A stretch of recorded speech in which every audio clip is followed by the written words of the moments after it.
নমস্কার, আশা করছি আপনারা সকলেই খুব ভালো আছেন। আমি সুকৃতি আর আমার ডুয়ার্স ফ্যামিলিতে আপনাদের সকলকে জানাই স্বাগত। জানেন তো, টি গার্ডেন না দূর থেকেই খুব ভালো লাগে। এখানে যারা থাকে তারা জানে যে এটা কীরকম একটা ভয়ানক জায়গা।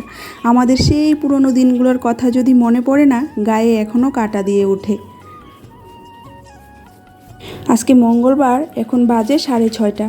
সকাল সকালে ঘুম থেকে উঠে পড়লাম। জানেন তো, সকালবেলা যদি ঘুম থেকে না উঠি না, তাহলে খুব তাড়াহুড়া লেগে যায়। এদিকে ওর বাবা চলে যায়, এদিকে টিফিন বানাতে হয়, এদিকে মেয়েকে রেডি করাতে হয়। তাই ভাবলাম যে না, এখন থেকে 6টা কি 6:30-র মধ্যেই উঠে পড়ব। তাই আজকে একদমই সকাল সকাল 6:15 ঘুম থেকে উঠে পড়েছি। রাস্তা দিয়ে একটু হেঁটেও চলে এসেছি। আর এদিকে দেখুন, এই যে ওর বাবা চলে যাচ্ছে অফিসে।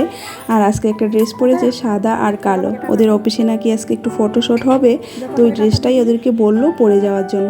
সেই জন্য পরে যাচ্ছে। আর যে দেখুন বের হয়ে যাচ্ছে। আর মেয়েটাকে ডাকছে টাটা দেওয়ার জন্য, কারণ ও যদি টাটা না দেয় না, তাহলে আবার চিল্লাচিল্লি শুরু করে দেয়।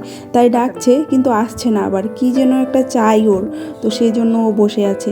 তো চলুন, এই যে ও চলে যাচ্ছে আর আমরাও যাই ঘরে গিয়ে আগে টিফিনটা রেডি করে নিব। আর আজকের আবহাওয়াটা দেখুন, সেরকম বৃষ্টিও নেই, মানে মেঘলা মেঘলা আকাশ, কিন্তু রোদটাও সেরকম নেই। তো আমি জানি না, এখানের আবহাওয়া না একটু পরে পরে চেঞ্জ হতে থাকে। হয়তো যে এখন এরকম আবহাওয়া দেখতে পাচ্ছেন, একটু পরে বৃষ্টি নেমে যাবে। চলুন তাহলে ঘরে যাই, গিয়ে যে মেয়ের টিফিনটা বানিয়ে নিব। আর টিফিনটা বানাতে বানাতে আমাদের সেই পুরনো স্মৃতিগুলো আপনাদের সঙ্গে একটু শেয়ার করি। যখন এখানে ফার্স্ট এসেছিলাম, জানেন তো, দরজাটা খুলতে, সকালবেলা দরজাটা খুলতে ভয় লাগতো। মনে হতো কি যে দরজার সামনে হয়তো কিছু একটা বসে আছে। আগে ভালো করে দেখতাম, তারপরে দরজাটা খুলতাম। তো আর রাত্রেবেলা ঘুমানোর পরে মাঝরাতে হঠাৎ করে শুনতাম কি যে চিল্লাচিল্লি হচ্ছে, আর মানে বম ফোটাচ্ছে বা বাসনপত্রর আওয়াজ। তো কি হয়েছে কি না হয়েছে কিছুই তো বুঝতে পারতাম না। তখন তো মেয়েটা ছিল না, আমি আর আমার হাজব্যান্ড ছিলাম। দুজনেই না চুপচাপ বসে থাকতাম। তারপরে বুঝতে পারতাম ও হাতি এসেছে। কোথায় এসেছে? আমাদের দরজার সামনে দিয়েই যাচ্ছে হাতি। তো তখন মানে ফোন করে ওরা বলে দিত যে লাইট টাইট সব বন্ধ করে দাও। তো সব ঘরের যে বাইরের লাইটগুলো ছিল সব বন্ধ করে দিতাম। আর সকালবেলা ঘুম থেকে ওঠার পরে জানতে পারতাম যে হাতি এটা ওটা মানুষের গেট টেট সব ভেঙে দিয়ে চলে গিয়েছে। তারপরে আমাদের সামনেই তো, একদম সামনে বাগান, আপনাদের তো সঙ্গে তো দেখাই যে সামনের বাগানটা। ওই বাগানে জানতে পারতাম যে বাঘ এসেছিল, বাঘ এসে কারোর পিছনে ধাবা মেরেছে, বা কোনো বাড়ির বাচ্চা উঠিয়ে নিয়ে চলে গিয়েছে। মানে এরকম একটা ভয়ানক পরিস্থিতি তখন আমাদের সঙ্গে মানে আমরা দেখেছি। আর এগুলো দেখে এত ভয় পেতাম, মানে কি বলবো, রাত্রেবেলা ঘুমাতে পারতাম না। ফ্যান চালালে মনে হতো কি বাইরে যদি কিছু আসে তাহলে তো শুনতে পাবো না। সেজন্য মনে হতো কি ফ্যানটাকে বন্ধ করে রেখে দিই, তাহলে বাইরের আওয়াজটা তো কমসে কম শুনতে পাবো।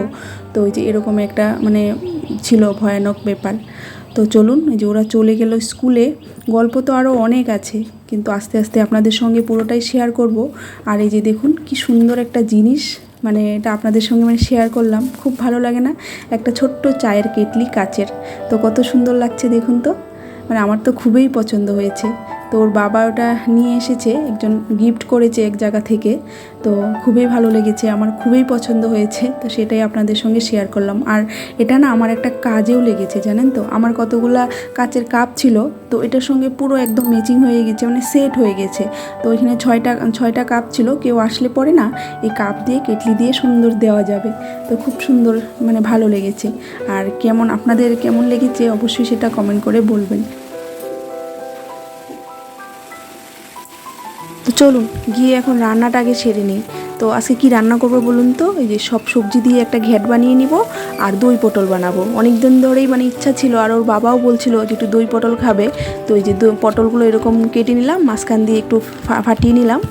আর দই পটলের জন্য নিয়ে নিয়েছি পোস্ত আর একটু কাজু বাদাম, আর কয়েকটা কাঁচা লঙ্কা দিয়ে দিয়েছি। কাঁচা শুকনো লঙ্কা, লাল লঙ্কা মিক্স করে দিয়েছি, একটু কালারও হবে একটু ঝালও হবে। আর এই যে এদিকে দইটা আর গুঁড়া মশলা যা যা আছে তা তো দিয়েই দিব।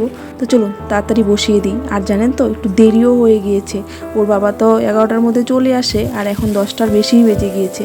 আর ওর বাবা এসে সকালে খাওয়া দাওয়া করে মেয়েকে স্কুল থেকে আনতে যাবে, তো সেটাই হলো ব্যাপার। আর জানেন তো, আমি চাই যে মেয়েটাকে স্কুল থেকে আমি নিয়ে আসা নিয়ে যাওয়া করব, কিন্তু হয়েই ওঠে না।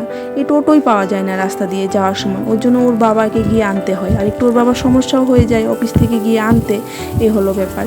আর দেখুন ফোড়নে দিয়ে দিয়েছি একটু তেজপাতা, আর যে মশলাটা করে রেখেছিলাম আদা তারপর লঙ্কা, ওটাও একটু দিয়ে নিয়েছি। তো এটা একটু ভাজা ভাজা করে নিব, করে তারপরে যে গুঁড়ো মশলাগুলো রেখেছি ওগুলো দিয়ে দেবো। একটু ধনে গুঁড়ো, হলুদের গুঁড়ো, ওগুলো দিয়ে দিব, আর জিরা গুঁড়ো দিয়ে আর একটু কষিয়ে নেব। কষিয়ে যখন তেলটা ছেড়ে দিবে তখন যে পোস্তটা বেটে রেখেছিলাম তো ওটাও এখন দিয়ে দিয়েছি, আর বাটিটাকেও একটু সঙ্গে ধুয়ে নিয়ে দিয়ে দিয়েছি। দিয়ে যখন এটা থেকে আবার একটু তেলটা ছেড়ে দিবে তারপরে দিয়ে দিব হলো দইটা, আর একটু চিনিও দিয়ে দিব সাথে, আর লবণ তো দিতেই হবে। তো সেটাও দিয়ে একটু কষিয়ে তারপরে পটলটা দিয়ে দিব।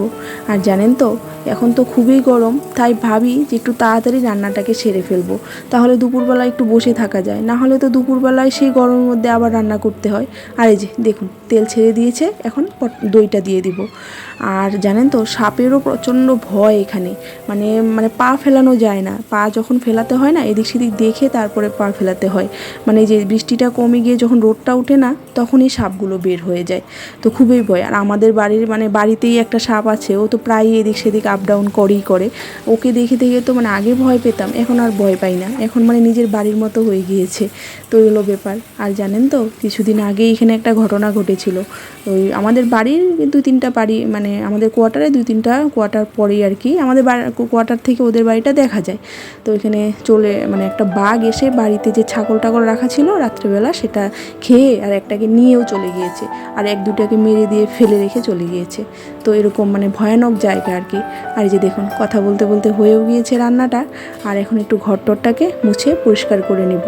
তো এসব মানে এইগুলো দেখে মানে এত ভয় লাগতো, কি বলবো, মানে বোঝাতে পারবো না যে কতটা ভয় পেতাম আমরা। এখন অবশ্য ঠিক হয়ে গিয়েছে, এখন আর এতটা ভয় লাগে না, মানে এখানকার মানুষের মতোই হয়ে গিয়েছি আর কি। আর এই যে সকালবেলা বলেছিলাম না যে বৃষ্টি হবে, যে এখন রোদ উঠে একটু পরে বৃষ্টি হয়, তো দেখুন বৃষ্টি পড়ছে। আর এই যে আমার মেয়েটাকে না বিকালবেলা নিয়ে একটু বের হয়েছিলাম রাস্তায়, ঘরের মধ্যে থেকে থেকে না আর ভালো লাগে না, কত ঘরে থাকা যায় বলুন তো। এই রাস্তায় বের হয়েছি, বের হয়ে যে মেয়েটা একটু দৌড়াদৌড়ি করছে, ওরও হাত পাটা মানে একটু ছুটাছুটি করলে না হাত পাগুলো একটু ছাড়ে, না হলে সারাদিন ঘরের মধ্যে বসে থেকেই টিভি মোবাইল একটু শুয়ে থাকা ভালো লাগে না। আর আমিও একটু রাস্তায় এসে দাঁড়িয়েছিলাম, তো সুন্দর পাহাড়গুলো দেখা যায়, যে ভাবলাম যে তোমাদের সঙ্গে শেয়ার করি। আর ওই যে আমাদের কোয়ার্টারটা আর আমাদের বাড়ির পাশে যে ড্রেনটা দেখতে পাচ্ছেন, ওই ড্রেনেও কিন্তু সাপ টাপ শুয়ে থাকে, বাঘের বাচ্চা শুয়ে থাকে, এরকম অবস্থা। তো চলুন যাই ঘরে, আর যে ঘরে এসেই সন্ধ্যাটা দিয়ে দিচ্ছি। আর আমি আজকে না অনেক দিন পরে এই যে নারকেলের ছোবা দিয়ে সন্ধ্যা দিচ্ছি, নাহলে তো ধূপকাঠি দিয়ে জ্বালিয়ে দিই। তো আজকে একটু ধূপ আনিয়েছিলাম সুপুর পাপাকে দিয়ে, তো ধূপটা দিয়েই ভাবলাম যে না সন্ধ্যাটা দিই। আর বাইরে কেন জ্বালাচ্ছি বলুন তো, ঘরে পুরো ধোয়া ধোয়া হয়ে যায়, মেয়েটার একটু শ্বাসকষ্ট হয় ধোয়াতে, সেই জন্য ভাবলাম যে বাইরে জ্বালিয়ে তারপরে ধূপটা দিয়ে ঘরে নিয়ে যাব। তো চলুন আজকে সন্ধ্যা দিতে দিতে ভিডিওটা এখানেই শেষ করছি। যদি ভিডিওটা কোনো অংশ আপনাদের ভালো লাগে তো অবশ্যই লাইক করে দিবেন, আর কমেন্ট করে বলবেন কেমন হয়েছে, তাতে আমি একটু সাহস পাই। আর কমেন্টগুলো দেখলে পরে না মনের মধ্যে জোরটা বাড়ে, না হলে তো জোরই কমে যাচ্ছে। তো চলুন ভিডিওটা শেষ করি।